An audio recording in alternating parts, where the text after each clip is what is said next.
वृंदावन में एक महात्मा घूमते थे, जिन्हें देखकर लोग कहते थे कि जज साहब आ रहे हैं, जज साहब आ रहे हैं। एक संत से किसी ने पूछा, इन्हें जज साहब क्यों कहते हैं? तो संत बोले, अब साधु हो गए हैं, पहले जज थे, पुराना नाम अभी भी चल रहा है, साधु क्यों हुए? दक्षिण भारत में एक छोटी सी जगह थी, लोक अदालत की तरह वहाँ ये जज थे। वहाँ एक गांव में एक बड़ा सीधा सरल आदमी रहता था। नाम था भोला। भोला नाम तो लोगों ने रख दिया था, क्योंकि वो था भी बिल्कुल भोला। वो राम जी के अलावा किसी को जानता ही नहीं था। भोला केवट जाति का था। गांव का कोई भी व्यक्ति उससे पूछता तो भोला बोलता था कि रघुनाथ जी जाने, मैं तो कुछ नहीं जानता। भोला के 2 बेटे और एक बेटी थी। बेटी विवाह के योग्य हो गई। बेटे ने कहा, पिताजी, आप धनी सेठ के यहाँ जाकर उनसे कुछ रुपए उधार ले लीजिए, बहन के विवाह के बाद हम लोग कमाकर रुपया चुका देंगे। केवट गया। सेठ जी ने ब्याज की सामान्य दर तय की, लिखा पढ़ी हुई और केवट 200 रुपए ले आया। बेटी का विवाह हुआ। बेटी विदा हुई ससुराल को। केवट ने घर छोड़ दिया और गांव में ही रघुनाथ के मंदिर में रहने लगा। केवट के बेटों ने काम करना शुरू किया। पिताजी, ये लीजिए रुपए, जाकर सेठ जी को वापस कर दीजिए। केवट ने जाकर सेठ को ब्याज सहित रुपए वापस लौटा दिए। सेठ ने रसीद बना दी कि सारा रुपया वापस मिल गया। केवट को रसीद दी और कहा, केवट पढ़ो क्या लिखा है। सेठ जी, रघुनाथ जी जाने, मैं तो कुछ नहीं जानता, क्या लिखा है? इस पर सेठ जी के मन में पाप आ गया कि इससे दोबारा पैसा लिया जा सकता है। ये कागज हमें दे दो और तुम जाकर पानी ले आओ। केवट पानी लेने गया तो सेठ जी ने वो रसीद अपने पास रख ली और एक कागज पर कुछ ऐसे ही लिखकर केवट को दे दिया। केवट कागज लेकर मंदिर आ गया। उसने रसीद रघुनाथ जी के चरणों में चढ़ाकर अपने कमरे में रख दी। इधर सेठ जी ने मुकदमा कर दिया कि भोला ने रुपया लिया, वापस नहीं दे रहा है, मांगने पर कहता है कि मैंने रुपया चुका दिया है। अदालत में केवट को जाना पड़ा। वही जज जो महात्मा हो गए थे, उन्होंने सुनवाई शुरू की।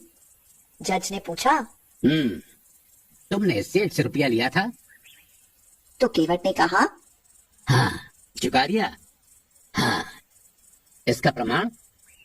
केवट ने वही कागज जज साहब के आगे बढ़ा दिया जो सेठ जी ने उसे दिया था। जज बोले, ये कोई सबूत नहीं है, इसमें कुछ लिखा ही नहीं है। ये सुनकर केवट रोने लगा। दयालु हृदय जज साहब ने कहा, रो मत, तुमने जब सेठ जी को रुपया दिया था तो तुम्हारे और सेठ जी के बीच में कोई तीसरा था।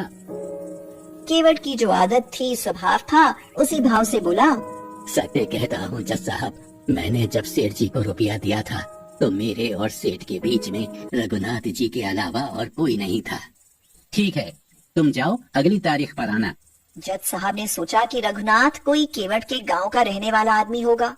उन्होंने अपने खर्चे से रघुनाथ के नाम पर सम्मन जारी कर दिया। चपरासी पूरे गांव में सम्मन लिए घूमा। उस गांव में रघुनाथ नाम का कोई आदमी ही नहीं था। चपरासी परेशान हो गया।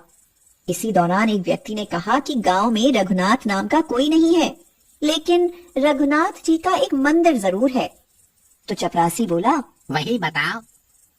मंदिर पर चपरासी पहुंचा तो पुजारी जी बाहर बैठे थे। चपरासी ने उनसे पूछा, रघुनाथ जी का मंदिर यही है? तो पुजारी जी ने कहा, हाँ। चपरासी ने सम्मन आगे बढ़ा दिया। पुजारी जी समझ गए और मन ही मन सोचने लगे, जब भगवान ने मंगा ही लिया है तो हम क्यों मना करें।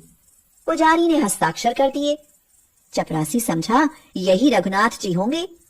पुजारी जी ने सम्मन रघुनाथ जी के चरणों में रख दिया और आंखों में आंसू भरकर बोले, प्रभु, आपको पोशाक कई बार आई होगी, भोग लगाने के लिए तरह तरह के भोग पदार्थ आए होंगे, आभूषण भी कई बार भक्त लेकर आए होंगे, लेकिन सम्मन पहली बार आया होगा। प्रभु, उस दीन का आपके अलावा और कोई नहीं, वो आपके अलावा किसी को जानता ही नहीं, उसकी इलाज आपके हाथ में है।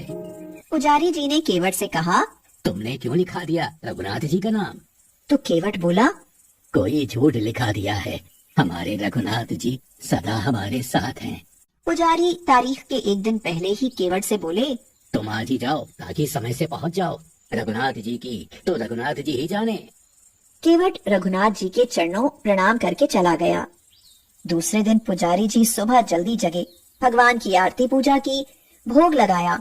उनको लग रहा था कि आज भगवान पहली बार बाहर जा रहे हैं, कपड़े अच्छे पहनाए और रोने लगे। प्रभु, आपको जो पोशाक अच्छी लगे वही पहनकर जाना, लेकिन जाना जरूर, उसका कोई नहीं आपके अलावा। उधर केवट पहुंचा, सेठ जी भी पहुंच गए। जज साहब ने पूछा, केवट, तुम्हारे गवाह रघुनाथ जी कहाँ हैं?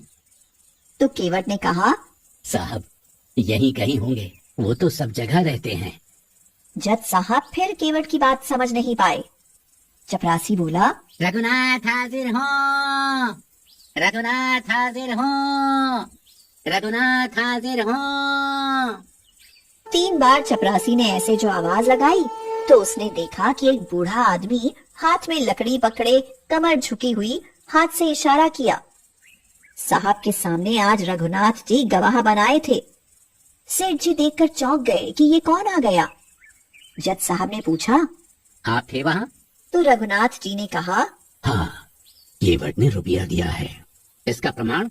हाँ, इन्होंने रसीद भी लिख ली थी। सेठ जी को यहीं रखा जाए। इनके मकान की सामने वाली बैठक के सामने वाली दीवार पर 3 अलमारियां हैं। उसकी बीच वाली अलमारी में बही रखी है। 32 नंबर की उसी में रसीद अभी तक सुरक्षित रखी है। भगवान से क्या छुप सकता है। सिपाही भेजे गए, बही और रसीद मिल गई। सेठ जी को दंडित होना पड़ा।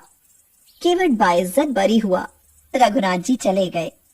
अब जज साहब ने सोचा, इतने दिन हो गए फैसला सुनाते सुनाते, पर ऐसा गवाह आज तक नहीं पहुंचा। जज साहब ने केवट से अकेले में पूछा, ये रघुनाथ जी कहाँ रहते हैं? जहाँ हम रहते हैं। तुम कहाँ रहते हो? जहाँ रघुनाथ जी रहते हैं। हम समझे नहीं, तुम लोग एक ही जगह, एक ही गांव के रहने वाले हो? हाँ हुजूर, आपको कैसे समझाएं, आप तो पढ़े लिखे हो। पढ़े लिखों को समझाना बहुत कठिन है। भक्त और भगवान की बात। ये हैं कौन? हुजूर, ये वो हैं जिनका मंदिर है। इन्होंने मंदिर बनवाया है? देखने से तो नहीं लग रहे थे कि कोई इतने बड़े संपन्न आदमी होंगे जिन्होंने मंदिर बनवाया होगा। पुजारी भी नहीं लग रहे थे। हुजूर, ये वही हैं जो मंदिर में बैठे हुए हैं।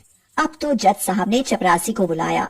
चपरासी कांपने लगा, कहने लगा, हुजूर, ये वो आदमी नहीं था जिसने हस्ताक्षर किए थे। इसके बाद जज साहब ने गांव में पता लगाया तो भाव विह्वल हो गए। अपने बंगले पर आए और रोने लगे। लोग बोले, अरे तो इसमें रोने की क्या बात है, खुश होना चाहिए कि दर्शन हो गए। तो जज साहब ने बड़ी भाव भरी बात कही, आज बड़ी गलती हो गई। जिसकी अदालत में एक दिन सबको जाना है, वो पालनहार आज मेरी अदालत में आए थे और मैं बैठा रहा और वो खड़े थे। मैंने बहुत बड़ी भूल कर दी, उनको पहचाना तक नहीं। लोगों के जीवन का फैसला करने वाले को ही मैं फैसला सुना रहा था। दूसरे दिन जज साहब ने अपना इस्तीफा दे दिया। वृंदावन आ गए, साधु जीवन बिताया। मंदिर में जाते तो अंदर नहीं, बाहर से ही दरवाजे की धूल सिर पर चढ़ा लेते। मुझसे अपराध हुआ है। भगवान मेरे सामने खड़े रहे और मैं बैठा रहा। अब कैसे उन्हें अपना मुंह दिखाऊं? तभी से जज साहब रोज मंदिर के बाहर से ही कुछ देर खड़े रहकर लौट जाते हैं।